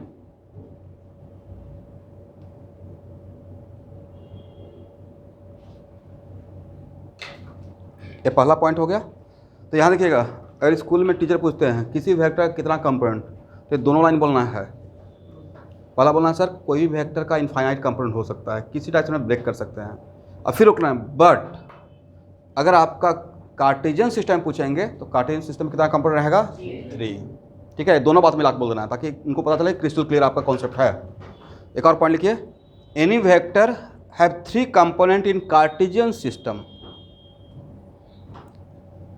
Any vector can have, must नहीं, can have 3 component in Cartesian system. यहां देखो भाई, यहां देखना है, इज इट कंपलसरी कि डायरेक्शन सिर्फ एक्स एक्सिस वाई एक्सिस रहेगा? ए भी तो एक डायरेक्शन हो सकता है, राइट? ए भी एक डायरेक्शन हो सकता है। दैट्स व्हाई मैंने बोला किसी भी वेक्टर का कितना कंपोनेंट हो सकता है? इनफाइनाइट। लेकिन कार्टेशियन सिस्टम में अगर कंपोनेंट बोला जाएगा, कार्टेशियन सिस्टम मतलब रेक्टेंगुलर कंपोनेंट, और रेक्टेंगुलर कंपोनेंट मतलब ऐसा कोई भी 2 कंपोनेंट जो आपस में क्या हो, म्यूचुअली परपेंडिकुलर हो, राइट? मान लेते हैं कि किसी भी वेक्टर का इनफाइनाइट कंपोनेंट, इसका मैं डायग्राम से graphical presentation polygon law of vectors में सिखाया था, अब उसका मैथमेटिकल फार्मूला दे रहा हूँ, राइट? और उस फार्मूला से आज के बाद जिस डायरेक्शन में आपकी मर्जी है, करेक्ट, उधर कंपोनेंट ब्रेक कर सकते हैं। तो मान लेते हैं कि मेरा एक वेक्टर है, ये फार्मूला कहाँ से आया है वो आपको बाद में प्रूफ कर दूंगा। ए वेक्टर है और मेरा कोई भी एक आर्बिट्रेरी डायरेक्शन है। देखिए एक्चुअली होता है क्या है ना कि मुझे आगे क्लास में या सो में टाइम्स इज इट कंपलसरी कि always X axis Y axis बनाते रहें? बहुत सारी जगह पे ऐसा रहेगा जिसमें एक्स एक्सिस वाई एक्सिस बनाएंगे तो बार बार लेंदी दिखेगा। मान लेते हैं कि मेरा कोई बेज है, क्या है? Frictionless base. एक कुछ ऐसा मान लो कि श्रद्धांजलि करने में गए हैं तो जो स्लाइडर आता है बच्चों का, स्लाइड करने वाला, राइट? फ्रिक्शनलेस मान लीजिए, और इस पर एक ब्लॉक रख दिए हैं। क्या रख दिए हैं? इस ब्लॉक का मुझे एक्सेलरेशन निकालना है और उसके लिए मुझे फोर्स इस पर निकालना है, फोर्स का कंपोनेंट। अब मुझे फोर्स का कंपोनेंट इस डायरेक्शन में चाहिए, down along the incline, vertically downward नहीं, डाउन अलोंग द इंक्लाइन। सारे फोर्स का कंपोनेंट किधर चाहिए? Down along the. तो बार बार ऐसा क्वेश्चन रहेगा तो एक्स एक्स वाई एक्स बनाएंगे तो थोड़ा लेंदी दिखेगा। तो मेरे पास कुछ एक ऐसा फार्मूला रहना चाहिए जिसमें आप जिधर मैं आपको बोलूँ कि इस डायरेक्शन में कंपोनेंट ब्रेक करना है तो उस फार्मूला का यूज़ करके ब्रेक कर सकते हैं इजली, राइट? तो उसके लिए मैं एक फार्मूला पढ़ा रहा हूँ। तो यहाँ पे ए वेक्टर, ए है मेरा गिवन वेक्टर। क्या है? गिवन वेक्टर मतलब जिसका कंपोनेंट मुझे ब्रेक करना है, गिवन वेक्टर। और ये जो मेरा है, ये जो एरो है वो मेरा रिक्वायर्ड डायरेक्शन है। क्या है एवरीवन? Direction, required direction. और तब आपसे बोलेंगे resolve component of vector A in the direction of E. पढ़िए मैंने क्या बोला? Resolve component of vector A in the direction of A. Graphically तो आप जानते हैं कि इसके हेड से यहाँ परपेंडिकुलर डाल देंगे। बट उसको मैथमेटिकल फॉर्म में करना है, एग्री? तो पहले तो ए लिखेंगे ए ई, जैसे एक्स लिखते हैं तो मतलब क्या, component of a along x axis, वैसे ए का मतलब कंपोनेंट लिखिए of vector A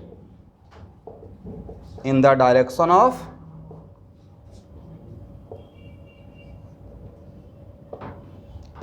what? A. Correct?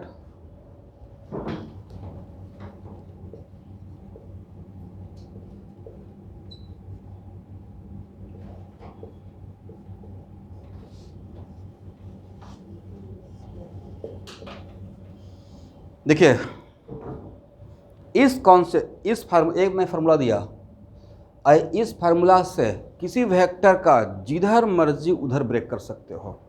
ये फार्मूला किसी वेक्टर का इनफाइनाइट डायरेक्शन में कंप्लीट ब्रेक करके आपको रिजल्ट देगा। और दूसरी बात, इस फार्मूला में सिर्फ और सिर्फ कॉस चलता है। क्या चलता है? जो कार्टेशियन सिस्टम में सिखाए हैं, यहाँ देखिएगा एक्स और ए वाई, उसमें कॉस भी था और साइन भी था। यहाँ पे सिर्फ क्या चलेगा? ओनली कॉस चलेगा।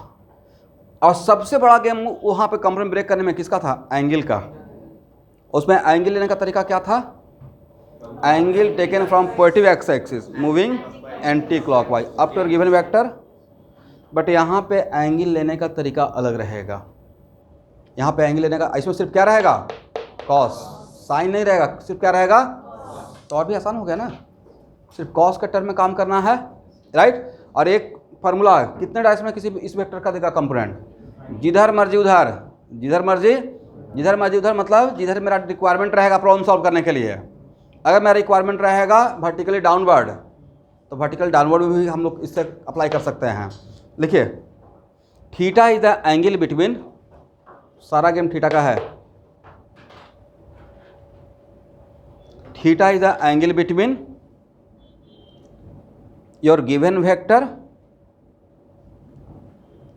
And required direction.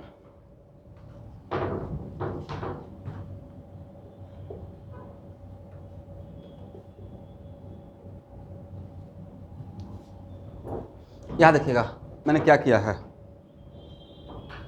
Theta is the angle between your given vector and, but इसके वजह ये भी तो एंगल हो सकता है और ये भी हो सकता है। कौन सा एंगल लेना है? बिगर एंगल या smaller angle? And a smaller angle should be taken, and a smaller angle should be taken.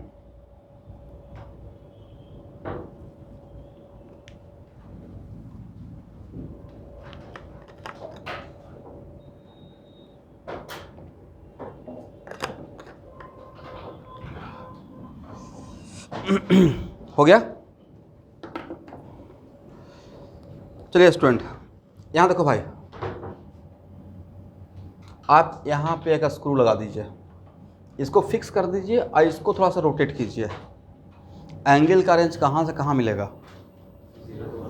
0। ऐसे घुमाते रहिए इसको 180 और इधर घुमाइए तो 180 से बड़ा, तब बड़ा एंगल नहीं लेंगे, स्मॉलर एंगल। तो नहीं था सर कुछ दो वेक्टर के बीच का एंगल जैसा हो गया, कैसा हो गया? तो यहाँ पे जो थीटा रहेगा वो कहाँ से कहाँ तक वेरी करेगा? 0 से 180। करेक्ट है?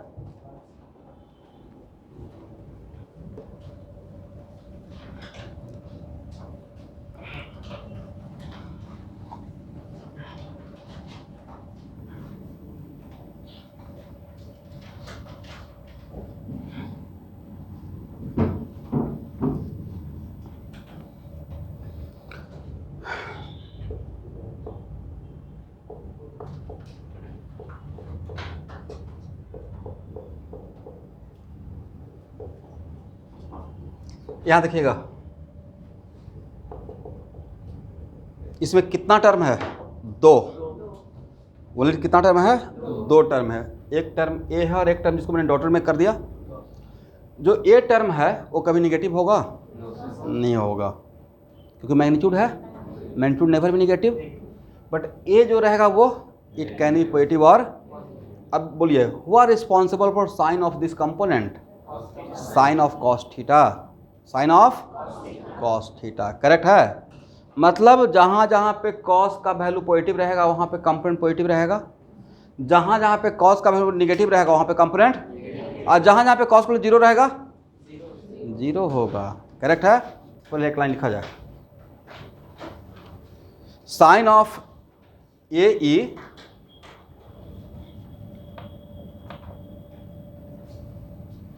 Sign of A E depends on sign of cos theta.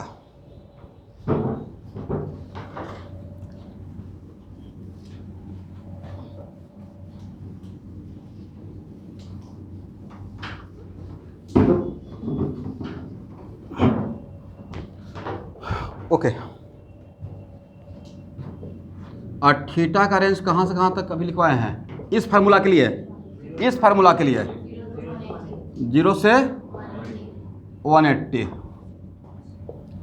अगर थीटा का वैल्यू, अगर थीटा मेरा एक्यूट एंगल है, एक्यूट समझते हैं ना, 90 से कम, और आपके पास कॉस का ग्राफ भी याद होगा, हम लोग 360 का ग्राफ लिए थे। यहाँ पे मेरा रिक्वायरमेंट सिर्फ 0 से 180 के बीच में है, 0 से 180। यहाँ पे 0 डिग्री, एक किसका ग्राफ ड्रॉ किए हैं, कॉस थीटा वर्सेस, यहाँ पे कितना है 90, और यहाँ पे कितना है, बोलो भाई यहाँ पे क्या रहेगा, मतलब अगर ए वैल्यू, अगर थीटा अगर एक्यूट एंगल रहेगा तो डैम श्योर ए का साइन क्या रहेगा, पॉजिटिव, क्या रहेगा, तो कॉस थीटा पॉजिटिव, तो ए भी क्या रहेगा, पॉजिटिव रहेगा, करेक्ट है। और अगर थीटा का वैल्यू 90 से बड़ा और 180 से छोटा, मतलब ऑप्टिज एंगल, इसको क्या बोलते हैं, ऑप्टिज एंगल, उसमें साइन कॉस थीटा का साइन क्या रहता है, कॉस थीटा का साइन रहता है निगेटिव, तो ए का भी साइन क्या रहेगा। तो आज के बाद पूरे फिजिक्स के लिए किसी भी वेक्टर का किसी पार्टिकुलर डायरेक्शन में कंपोनेंट ब्रेक कर रहे हैं और उस वेक्टर का उस डायरेक्शन के साथ अगर एंगल ऑप्टिज है, डैम्स और कंपोनेंट का साइन निगेटिव ही मिलेगा आपको, ठीक है। ये पूरे फिजिक्स के लिए बोल रहा हूँ, सिर्फ not only for this chapter. और किसी वेक्टर का किसी डायरेक्शन के साथ अगर एंगल, और यहाँ पे एंगल वो वाला एंगल नहीं है जिसमें moving from positive X axis, वो किस लिए था, X equal to A cos theta, A Y equal to A sine theta. इसमें कंपोनेंट ब्रेक करने के लिए क्या साइन कॉस दोनों दिए हैं, सिर्फ कॉस के टर्म में, ओनली कॉस के टर्म में, and which one are more generalise. वैसा फार्मूला जो इनफाइनाइट डायरेक्शन में आपको कंपोनेंट का वैल्यू दे रहा हो, और वैसा फार्मूला जो दो ही डायरेक्शन में दे रहा हो, कौन ज़्यादा बड़ा है, उस फार्मूला से। यहाँ देखो भाई, उस एक फार्मूला दिया था ना, A X equal to A cos theta, A Y equal to, सिर्फ ए एक्स और ए वाई ही दे सकता है, बट इसका पावर क्या है, एनी डायरेक्शन, तो which one is more powerful, this one, समझे।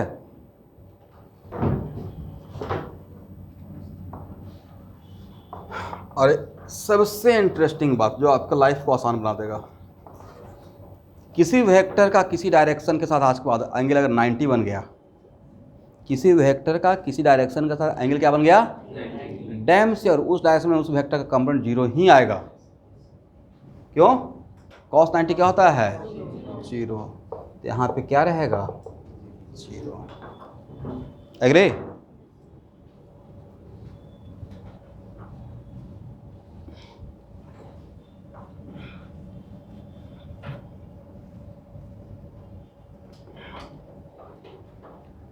इसको यहाँ देखिए स्टूडेंट, आज जब होमवर्क जब डिस्कस किए हैं वहाँ भी थोड़ा सा इसका डेमो देता हूँ।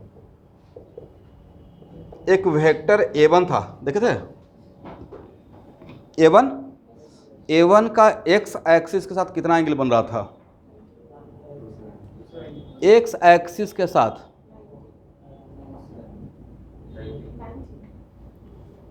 अब मेरा क्वेश्चन ये नहीं है कि मूविंग एंटी क्लॉकवाइज, ठीक है, मेरा क्वेश्चन है angle between vector A and x axis कितना रहेगा। तो तो आज के बाद से अगर ऐसा क्वेश्चन रहेगा angle between vector A and x axis, तो आपके माइंड में कॉन्फ्लिक्ट रहेगा सर पॉजिटिव एक्स एक्सिस ले या नेगेटिव, राइट। तो सिर्फ अगर ऐसा क्वेश्चन रहेगा angle between vector and x axis, तो पॉजिटिव एक्स एक्सिस का एंगल मेजर करना है किसके साथ, ये मैं लिखवा दूंगा, ठीक है। जो भी मैं बोल रहा था तो उसमें कहाँ पे बच्चे कंफ्यूज हो सकते हैं उस सारी बात वहाँ पर डिस्क्राइब करते चलूँगा, क्योंकि अभी आपके लिए बिगिनिंग है ना, सब कुछ कन्वेंशन के साथ चल रहा है, राइट।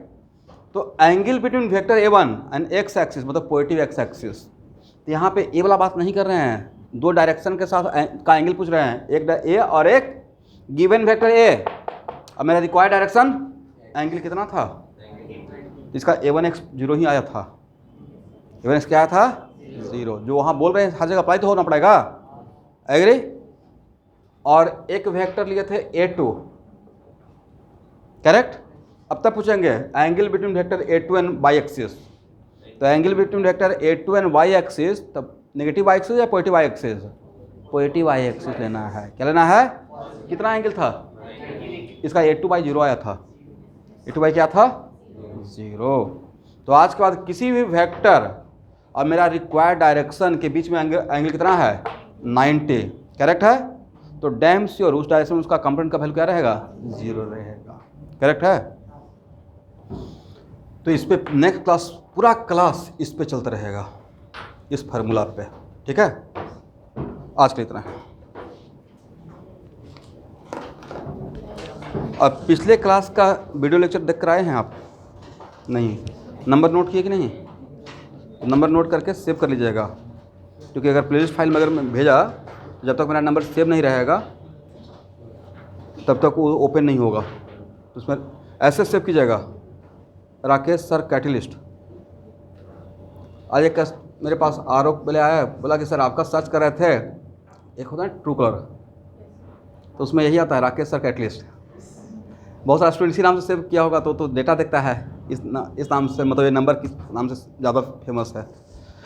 और एक्चुअली ये मेरा फेसबुक का नाम भी है, मैं फेसबुक अपना नाम ही रखा हूँ राकेश कुमार कैटलिस्ट।